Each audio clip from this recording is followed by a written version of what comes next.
Biz onu çok seviyoruz,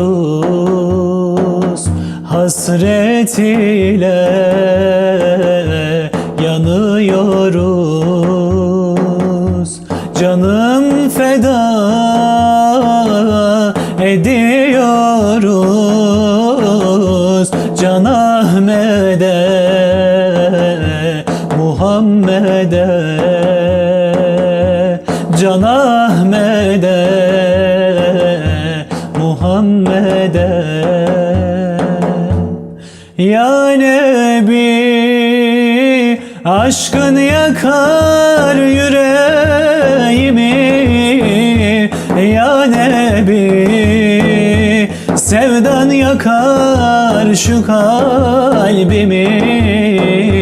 Ya Nebi, binler selat selam sana. Can, can, can, can, can Nebi.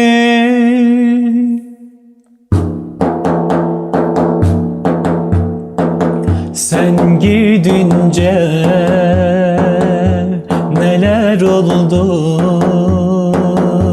Karanfiller, güller soldu. Bu ümmetin ağlar oldu. Can efendim hasretine, Can efendim hasretine. Ya Nebi, aşkın yakar yüreğimi. Ya Nebi, sevdan yakar şu kalbimi. Ya Nebi, binler selat selam sana. Can, can, can, can, can Nebi.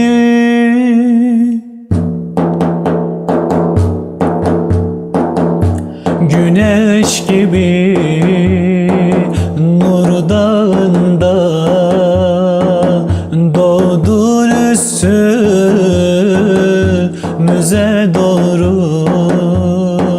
Sen var olan bu alemin en yüce sultanı oldun. En yüce sultanı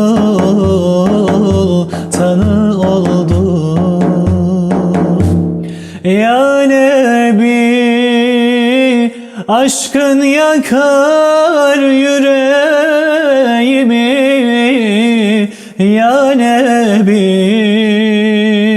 sevdan yakar şu kalbimi.